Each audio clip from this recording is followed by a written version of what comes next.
Hello mga kamamis. Hello mga kamamis. Ito na ang aking dinakdakan tenga ng baboy. Ating rerekaduhin ngayon kasi naluto ko na, nasisig ko na sa mantika, napreto ko na. Kanina yung na-upload ko ay nilaga ko lang muna ng 15 minutes sa pressure cooker kaya sure na ano yan, malambot na yan, hindi mahirap na ngat-ngatin. So ngayon gusto kong pakita sa inyo kung paano ko irerekaduhin. Nakapag-ready na ako dito ng sibuyas. So, maglalagay tayo ng konting sibuyas. Yung sakto-sakto lang.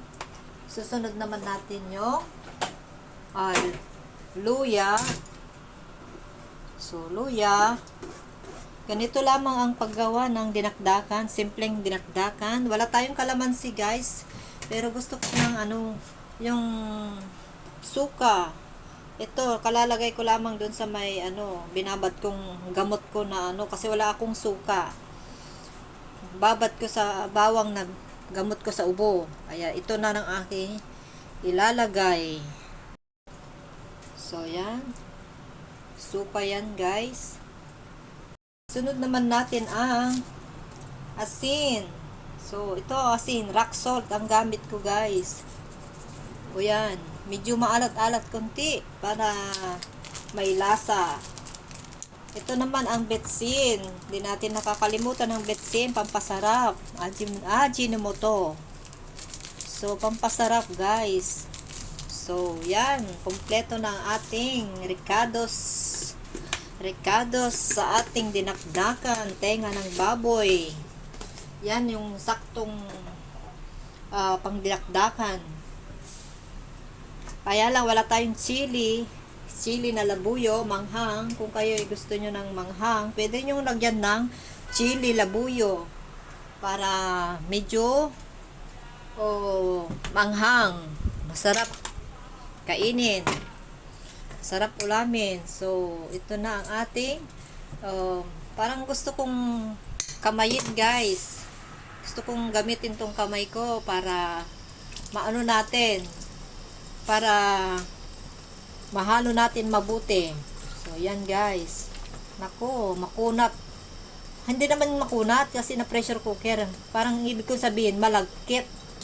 Kasi ito nga, tenga ng baboy.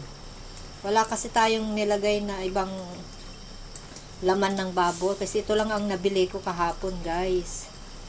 Kaya yan, kompleto na ang ating ulam. Mag-isa tayo dito sa kusina. So, tikman ko na. Excited na ako makakain ng ganitong dinakdakan, mga guys. Tara, tikman natin. Yan. Wow, sarap.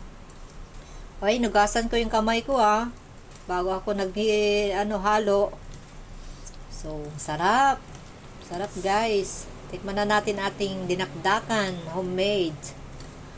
So, makagawa tayo ng halagang siguro to 75 yung karne.